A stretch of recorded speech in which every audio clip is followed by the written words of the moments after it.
Coucou tout le monde! J'espère que vous allez bien. Alors, je suis très heureuse, toujours avec le peps, la joie, de vous retrouver dans cette nouvelle vidéo. Vous savez, on est ensemble. Oh, non, je vous aime, non. Mais de toute façon, vous jouez rôle. De toute façon, vous êtes présents là. Eh, ça me fait trop plaisir. Quand je vois vos commentaires, je vois vos likes, je vois combien de fois vous regardez mes vidéos actuellement là. Je sais pas, je dis ça à chaque fois, hein, parce que je viens de loin sur ma chaîne là. Pour ceux qui savent, depuis 2019 que je suis sur YouTube, c'est maintenant 2025 là, ma chaîne est en train de percer. Donc vous comprenez combien de fois ma joie est grande. Si vous êtes nouveau ou bien encore un ancien, vous regardez mes vidéos et depuis là vous n'êtes toujours pas abonné, qu'est-ce que vous attendez? Abonnez-vous! Abonnez-vous! Hein? Faites percer votre abonné sur Thierry d'Abidjan. Hein? Que ça puisse un peu, vous voyez, payer un peu. Donc abonnez-vous, likez la vidéo et puis bon, on se prend toujours après le générique. Vous savez. We are Christians, the world's largest religion. We believe in God and God believes in us. God be with you. On va continuer avec les expressions françaises, mais qui ont une connotation différente ici en Côte d'Ivoire. La partie 1, j'ai vu que vous avez vraiment été... j'ai vu l'affluence, j'ai vu vraiment vos interactions. J'ai eu beaucoup d'idées. Oui, beaucoup de personnes ont commenté, des Ivoiriens en tout cas qui m'ont donné beaucoup d'expressions que j'avais oubliées dans la partie 1. J'ai dit non, il faut une partie 2. Et la partie 2 même là, il y a trop, hein. Parce que moi, quand je vous donne le mot ou l'expression, je vous donne en même temps le sens. Donc, ça fait que ça prend un peu plus de temps. J'ai tout noté, vous-même, vous savez. Si je ne note pas là, je vais oublier encore. Alors, lorsque vous entendez un Ivoirien exprimer le mot mal dans sa phrase, mal joli, il est mal beau. En fait, ici, le mot mal, dans le sens originaire du mot, ça exprime une négation. Mais en Côte d'Ivoire, c'est le contraire. Ici, le mot mal, c'est vraiment une hyperbole dans le sens positif. C'est-à-dire lorsque tu veux exagérer dans quelque chose. Donc, si vous entendez quelqu'un vous dit, la fille est mal jolie, hein, ça ne veut pas dire qu'elle est vilaine. Ça veut dire que sa beauté est trop exagérée. Donc, ils utilisent un mot négatif pour exagérer dans la positivité. Voilà, c'est ça. Mal là, c'est positif ici. Tu es mal beau, tu es mal vilain, la maison est mal belle, ceci est mal, c'est pour exagérer en fait. Alors, autre expression, quand on te dit par exemple, c'est versé. C'est versé, par exemple, je suis allé au marché, les tomates sont versées au marché, ceci est versé, ça veut dire que c'est beaucoup. Ça veut dire qu'il y en a tellement assez qu'on peut en trouver pour tout le monde. Il y en a tellement assez, donc on dit c'est versé. Et d'autres même, ils appliquent en disant c'est versé ouah, c'est-à-dire que il y en a en quantité illimitée, tout le monde peut en avoir. Donc c'est versé ici là. C'est pas comme si on te prend l'eau pour verser, hein. Ici verser veut dire beaucoup, ça veut dire c'est assez.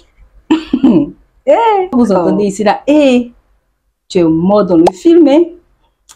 Vous allez écouter ça. Par exemple, quelqu'un t'est sûr qu'il dit soyez tout ça et tout ça. Non, mais là, tu es mort dans le film. Ça veut dire, en fait, c'est pas que tu as tourné un film et puis tu es mort dedans. Non. Ça veut dire, en fait, que dans cette histoire, ou bien dans la difficulté dans laquelle tu te trouves, il est difficile pour toi de t'en sortir. Donc, quand on te dit tu es mort dans le film, c'est que, pour t'en sortir, là, les probabilités pour que tu t'en sortes sont vraiment minimes. Donc, ils ont créé une expression, tu es mort dans le film pour dire, c'est difficile pour toi de t'en sortir dans cette situation. Comprenez que c'est ce que ça signifie. Alors, tous les jours, je vous dis, abonnez-vous, likez-vous et on se prend après le générique. Vous écoutez cette phrase-là? En fait, c'est dans le même contexte. C'est une expression ici. Quand on vous dit, on se prend après, ça ne veut pas dire que vous allez vous prendre. Bien, il va te prendre, genre te soulever, non. Ça veut dire que vous allez vous voir plus tard. Donc, se prend plus tard, ça veut dire à plus, en fait. Donc, quand je vous dis souvent, on se prend après le générique, ça veut dire que... Moi, je ne me suis pas rendu compte de ça. À chaque fois, je disais ça. On se prend après, on se prend après, on se prend après, ça veut dire à plus, en fait. Voilà. Lorsque vous entendez deux personnes qui parlent ou bien par exemple, tu veux expliquer une situation, et puis la personne te dit, il faut me brancher, branche-moi là, il y a deux sens. Quand quelqu'un te dit branche-moi, soit c'est même en relation avec telle personne, c'est-à-dire crée le contact avec cette personne. Donc, branche-moi avec la fille, elle est trop jolie. Branche-moi avec ton ami là, il est beau d'elle, branche-moi avec lui. Ça veut dire crée le contact entre nous, parle-lui de moi, branche-moi. Maintenant, il y a aussi branche-moi quand tu veux avoir des informations sur une histoire. Et pardon, il faut me brancher sur l'histoire, branche-moi.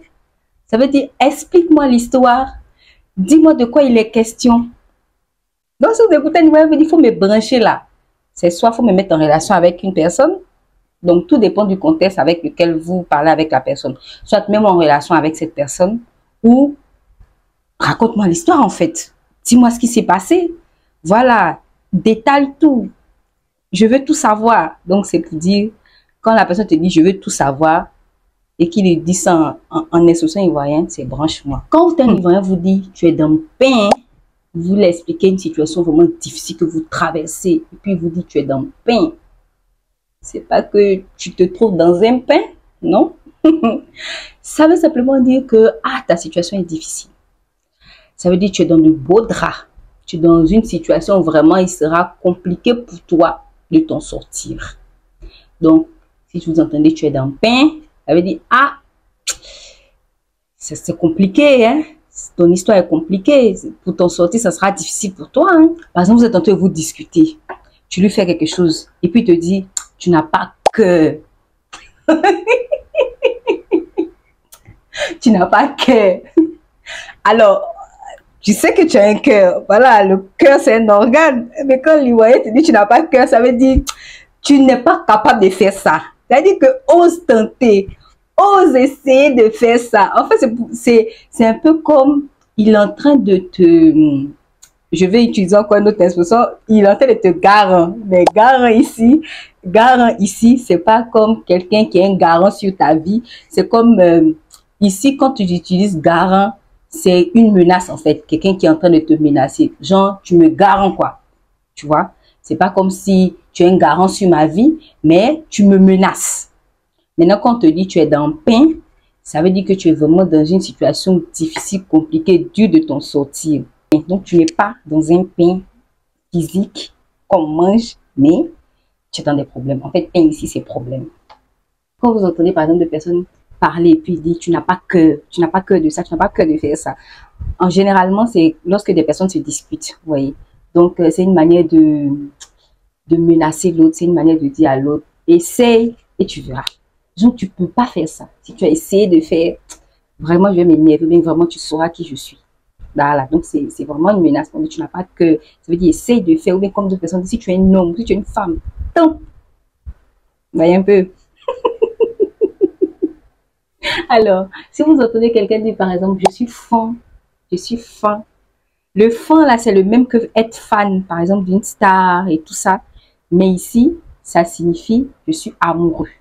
Donc, c'est quelqu'un qui dit, je suis fan de la fille. C'est pas que la fille est une star pour lui. Ça veut dire simplement qu'elle est amoureux ou elle est amoureuse. Donc, fan ici, au lieu de dire fan, ils disent fan. Donc, la connotation est différente. C'est le même mot, mais il se prononce différemment et signifie être amoureux. Hey.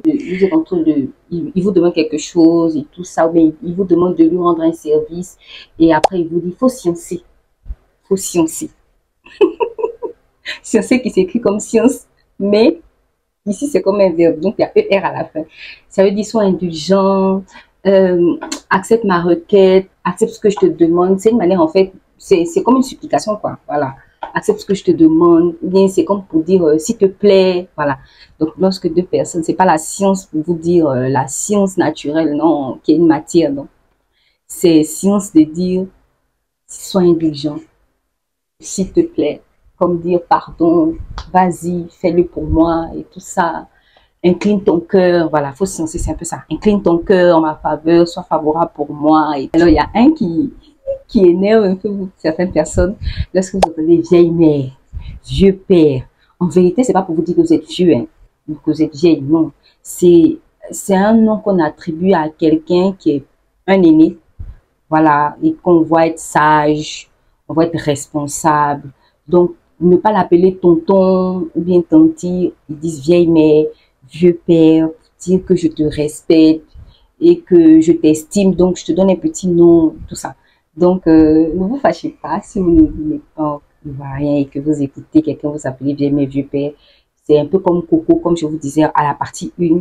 Coco, c'est un petit nom de caresse qu'on donne aux personnes adultes. Donc, on dit vieille mère, vieux père.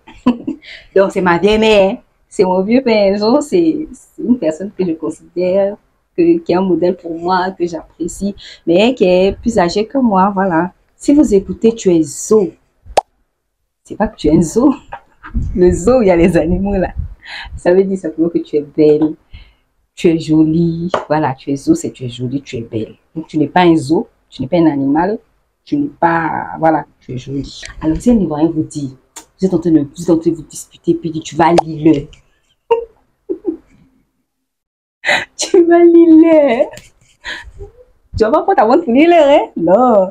Ça veut dire que tu vas voir, tu vas me sentir ce que tu as fait là. Non, mais je vais te rendre l'appareil. En fait, c'est ça. Ça veut dire que ce que tu viens de poser comme acte, tu auras le retour de ça. Donc, tu vas lire. Tu vas lire.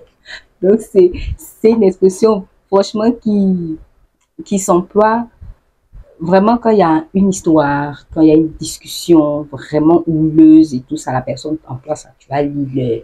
Ça veut dire que ce que tu as fait là. Et tu verras les répercussions. Tu verras les répercussions, donc tu vas lire. Ivoirien te dit, j'ai ton besoin. J'ai ton besoin. Well, ça veut dire, j'ai besoin de toi. J'ai besoin que voilà, j'ai besoin de toi, tout simplement. J'ai ton besoin, j'ai besoin de toi. Quand un Ivoirien te dit, tu ennuies des... Il dit, tu es ennui. On sait que l'ennui, c'est lorsque quelqu'un ne sait pas trop quoi faire, il s'ennuie. Bon, je vais répéter la même chose, vous connaissez quand quelqu'un s'ennuie, voilà. Mais ici, on dit de quelqu'un est ennui, ça veut dire que la personne est agaçante. Donc, si un Ivoirien vous dit, non, mais toi, tu ennuies, c'est dit, non, mais tu m'agaces. Non, mais tu es nerveux. Non, mais tu me sors par les portes. Tu m'énerves. Tu es trop dans... Voilà. Maintenant, quand un Ivoirien vous dit, tu es dans ma vie, aïe, c'est la même chose qu'agaçant. Voilà, quand il vous dit, tu es dans ma vie, hein, ça veut dire que tu m'agaces, tu m'étouffes en fait. Tu veux prendre mon temps, mon énergie, tu es dans ma vie, voilà, mon cœur est chaud. Mon cœur est chaud. Ça veut simplement dire que je suis énervée. Son cœur ne chauffe pas. Il n'est pas malade, son cœur ne chauffe pas. C'est juste pour dire, elle là, je suis énervée. Elle là, je vais en découdre. Là, franchement, je vais tout gaspiller. Je vais tout sauter en l'air. Donc, on dit, mon cœur est chaud. Elle a chauffé mon cœur. Elle m'a énervé. Elle m'a mis dans les nerfs. Quand vous entendez un Ivoirien vous dire, une Ivoirienne, tu te prends, hein? Toi, vraiment, tu te prends. Tu ne te prends pas? Bien évidemment, ça veut pas. C'est pas au sens propre du terme. Ça veut dire que tu fais malin. Ça veut dire que tu t'es mis dans un piédestal où tu n'es même pas en fait. Ça veut dire que tu t'es tellement surestimé par rapport à ce que on voit de toi. Donc on dit tu te prends, hein, mais vraiment toi tu te prends. Avec tous les mimes et tout ça, tu te prends. Genre tu te crois très... On monte, on descend. Voilà. On monte, on descend, c'est ce que je vais faire. On monte, on descend, c'est là. On monte, on descend là. Vous n'allez pas monter, ni descendre quelque part. Non, ça veut simplement dire forcément. Ça veut dire, advienne que pourra, ça va se faire. On monte, on descend, je vais aller en France. On monte, on descend, j'irai au Canada. Ça veut dire, advienne que pourra, cette chose va se passer. Advienne que pourra, je ferai ça. Forcément, ça va se passer. Donc, on dit ici, on monte, on descend. Alors, si un Ivoirien te dit par exemple, sa gamme me plaît, j'aime sa gamme, c'est pas la gamme du jeu, voilà, ou bien une gamme de produits capillaires. Quand un Ivoirien te parle de gamme, c'est son comportement. j'aime sa gamme, j'aime son comportement, j'aime son mood, j'aime ce qu'elle dégage. C'est ce qu'on appelle gamme ici. Donc, hé, mon gars, j'aime ta gamme. J'aime votre gamme ici sur YouTube. Non, j'aime votre gamme. C'est-à-dire que j'aime la manière dont vous vous comportez, j'aime votre comportement, vos agissements et tout ça, la personne que vous êtes. Je vous aime en fait. J'aime bien ce que vous dégagez quoi. Alors, donc c'était tout pour cette vidéo. Vraiment, c'était un plaisir parce qu'à la fois, quand je réalise vraiment le sens figuré de ce monde, je me rends compte que, vraiment, ils sont ingénieurs dans la recherche et tout ça. Vous êtes nouveau à écouter ça. Je vais vous dire, mais on peut parler comme ça et se faire comprendre. Mais quand vous rentrez dans le bain, c'est chic quoi. Mais après, faut pas trop utiliser ça si on veut avoir un langage plus soutenu. Voilà, c'est des choses de temps en temps, entre amis, vous pouvez communiquer comme ça. Mais ne prenez pas trop ces mots-là, sinon ça vous prend. Vous voyez, là je viens d'utiliser un mot, ça vous prend. Ça va pas vous prendre. C'est pour dire que si vous êtes habitué à ça, ça va rester dans votre langage. Et puis, si vous êtes avec des personnes qui ne sont pas ivoiriennes, vous aurez du mal à vous faire comprendre. Donc ça, c'est vraiment pour ceux qui viennent ici, pour mieux comprendre le langage des Ivoiriens et tout ça, pour faciliter votre communication, ça vous aidera. Donc, c'était tout pour la vidéo. N'hésitez surtout pas, on like, on s'abonne, on met un commentaire. Si j'ai oublié quelque chose, quelques mots encore, je sais qu'il y en a plein. En tout cas, dans la première partie, vous m'en avez donné tellement, j'en ai pioché même que je viens de partager ici. Merci à vous, merci de me suivre et vraiment merci. Donc, bisous, on se retrouve dans la prochaine vidéo. D'ici là, portez-vous bien et surtout, que Dieu vous garde.